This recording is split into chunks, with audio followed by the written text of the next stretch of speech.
Pak Agus, waktu itu Bapak kan juga Ketua KPK, ya. Dan sekarang pimpinan KPK itu dianggap sebagai mereka yang penuh kontroversi,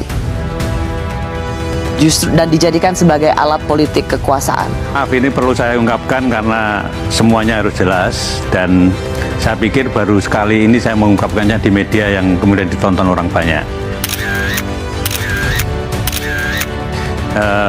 Bicara pada beberapa teman sudah, tapi kepada media seperti ini belum. Mohon maaf, kenapa saya kemudian tadi di depan juga menyoroti tone of the top, keinginan Pak Jokowi itu kemudian perlu juga menjadi perhatian kita. Saya terus terang pada waktu kasus IKTP, saya dipanggil sendirian Oleh Presiden. Presiden pada waktu ditemani oleh Pak Pratikno. Jadi saya heran, biasanya memanggil itu berlima, ini kok sendirian. Dan dipanggilnya juga bukan lewat ruang wartawan, tapi lewat masjid kecil itu. Jadi dijemput dari sana. Nah itu di sana, begitu saya masuk, Presiden sudah marah. Presiden sudah marah, menginginkan, karena baru saya masuk gitu, dia sudah teriak, hentikan. Kan saya heran, hentikan, yang dihentikan apanya gitu kan. Setelah saya duduk, ternyata saya baru tahu kalau yang suruh hentikan itu adalah kasusnya Pak Setnov. Ketua DPR waktu itu? Ya, Ketua DPR pada waktu itu mempunyai kasus IKTP, supaya tidak diteruskan. Nah, sprindik itu kan sudah saya keluarin 3 minggu yang lalu, dari Presiden bicara itu. Sprindik itu tidak mungkin, karena KPK tidak punya SP3, tidak mungkin saya berhentikan, saya batalkan. Ya, kemudian karena tugas di KPK itu seperti itu, makanya ya kemudian tidak saya perhatikan, saya jalan terus, saya jalan terus. Tapi akhirnya kan dilakukan revisi undang-undang, nanti kan intinya revisi undang-undang itu kan SP3 menjadi ada, kemudian di bawah Presiden, karena apa pada waktu itu mungkin Presiden merasa bahwa ini Ketua KPK diperintah Presiden kok nggak mau. Jadi ini sebuah kesaksian ya, dan fakta yang Pak Agus alami, bahwa Bapak dipanggil oleh Presiden untuk menghentikan kasus IKTP yang mentersangkakan Setia Novanto waktu itu menjadi Ketua DPR. Bapak bersaksi itu ya?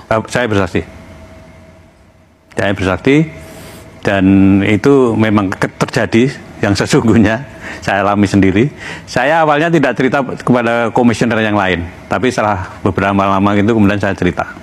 Apa yang Bapak jawab ke Pak Presiden ketika Bapak Presiden mengatakan hentikan soal IKTP ini? Saya bicara apa adanya aja, bahwa sprindik sudah saya keluarkan 3 minggu yang lalu, di KPK itu nggak ada SP3. Nggak mungkin saya memberhentikan itu. Yang Anda tangkap Pak Agus, yang ingin dihentikan Presiden itu adalah jangan sampai mentersangkakan Setia Novanto yang waktu itu menjadi Ketua DPR. Karena Presiden waktu itu juga nanya kepada Pak Menseknek, Pak Sarasik, sprindik itu apa toh gitu. jadi itu kejadiannya pada waktu itu. Setelah kejadian revisi Undang-Undang KPK kemudian menjadi perenungan saya. Oh ternyata pengen KPK itu bisa diperintah-perintah gitu. Pada waktu revisi Undang-Undang KPK semua orang mungkin tahu, pengen ketemu nggak diizinkan. Bahkan bukan hanya ketemu Presiden, ya, ketemu Menteri Kumham saja tidak diizinkan. Pimpinan KPK waktu itu. Jadi itu yang kami rasakan. Kemudian saya kemudian diajak Pak Laude Muhammad Syarif ya, ketemu dengan Menteri Kumham, tapi draftnya juga nggak ditunjukkan. Jadi sampai terakhir tuh kami nggak tahu sebetulnya yang direvisi ini apa, itu kita nggak tahu. Itu kejadian yang kami alami terakhir kami di KPK. Jadi seperti pimpinan lembaga negara pemberantasan korupsi yang kemudian terasingkan. Ya. Bayangkan revisi Undang-Undang KPK selesai dalam waktu berapa? 12 hari, dan pimpinan KPK sama sekali nggak tahu apa yang direvisi sampai terakhir.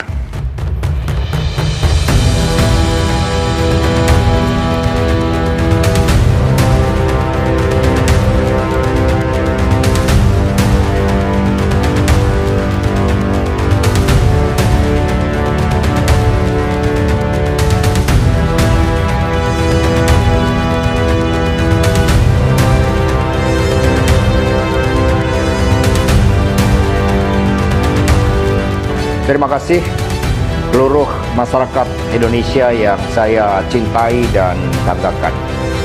Cerita ini diawali pada tanggal 7 Mei 2024 ketika saya menghadiri pidato pemilu dan jalan kebudayaan yang disampaikan oleh Prof. Sulistyowati di UI. Di situ saya bertemu dengan Bapak Novel Baswedan, Pak Rocky Gerung, dan tokoh-tokoh civil society lainnya. Ketika saya bertemu dengan Mas Novel Baswedan, beliau menanyakan ke saya perlu konfirmasi apakah betul PDI Perjuangan yang memelopori perubahan Undang-Undang KPK yang mengkerdilkan KPK di dalam upaya pemberantasan korupsi. Saya katakan dengan tegas kepada Mas Novel Baswedan saat itu, inilah kalau ada hal-hal yang buruk oleh Presiden Jokowi selalu dilimpahkan kepada PDI Perjuangan dan juga Ibu Megawati Soekarno Putri. Tetapi ketika ada hal-hal yang positif selalu diambil oleh Presiden Jokowi tanpa menyisakan benefit bagi kepentingan PDI Perjuangan. Saya menerima salah seorang menteri.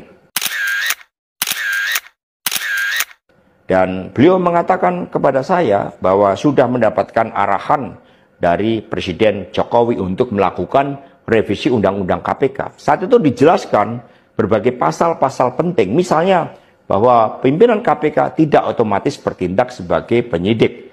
Kemudian ada beberapa pasal-pasal yang tidak memungkinkan bagi penyidik independen untuk bergabung ke KPK. Berbagai revisi-revisi itu, karena ini adalah perintah dari Presiden, maka ya saya sarankan untuk bertemu dengan seluruh jajaran fraksi di DPR RI dan coba menggalang atas perintah dari Presiden. Nah, saat itu Pak Menteri yang menjadi kepercayaan dari Pak Jokowi ini menyampaikan bahwa kira-kira akan diperlukan dana sebesar 3 juta US dollar untuk menggolkan revisi Undang-Undang KPK. Dan mengapa berjalan mulus? Karena Presiden Jokowi punya kepentingan untuk melindungi Mas Gibran dan Mas Bobi. Jadi dari keterangan saya, yang saya pertanggungjawabkan secara hukum, secara politik, yang saya pertanggungjawabkan di atas Tuhan yang Maha Kuasa tentang kebenaran pernyataan saya ini, meskipun tanpa bukti, rakyat Indonesia bisa mengetahui bahwa pelemahan KPK dilakukan oleh Presiden Jokowi.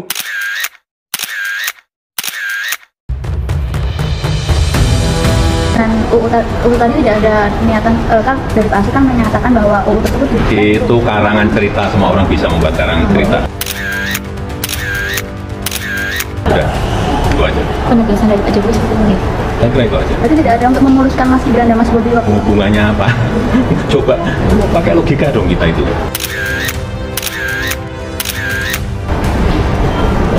Pakai logika. Untuk apa? Masa udah itu menggolkan hal yang kecil pilihan paripurna, yang benar aja. Logika kita pakai lah. Baru tahun 2019 masuk prolegnas, karena memang semua fraksi yang ada di DPR setuju, sampai pada akhirnya dibahas dan digedok di rapat paripurna maunya atas inisiatif DPR. Itu bukan itu, kalau sudah semua fraksi menyetujui, semua fraksi di DPR setuju, ya Presiden kalau tidak musuhan dengan semua fraksi dong. Politiknya harus dilihat seperti itu. Tapi bukan dari sini. Saya ngejar-ngejar, bukan itu. Kamu dilihat itu, dicek. Berarti dia nggak pernah belajar dari kesalahan-kesalahan dia dong? Oh, dia belajar untuk lebih sering menyalahkan orang lain. Oke. Narsis ini benar-benar game challenge. Sebenarnya di posisi tertentu dia baik banget. Dia akan menjadi leader yang sangat baik karena satu, egosentris. Jadi kalau dia udah bilang A, ya harus A. Mau orang lain ngomong apapun, kata dia nggak cukup baik karena ide dia yang paling baik. Oke. Perfeksionis juga tuh, nggak juga? Perfeksionisnya di level yang menyusahkan orang lain. Membuat hidup orang lain perfectly masalah. Gitu. Yang kedua nggak punya empati. Ya, yang ketiga playing victim. Selalu ngerasa kayak gue adalah korban. Nah, padahal dia yang bikin masalahnya. Berarti dia nggak pernah belajar dari kesalahan-kesalahan dia dong? Oh, dia belajar untuk lebih sering menyalahkan orang lain. Oke.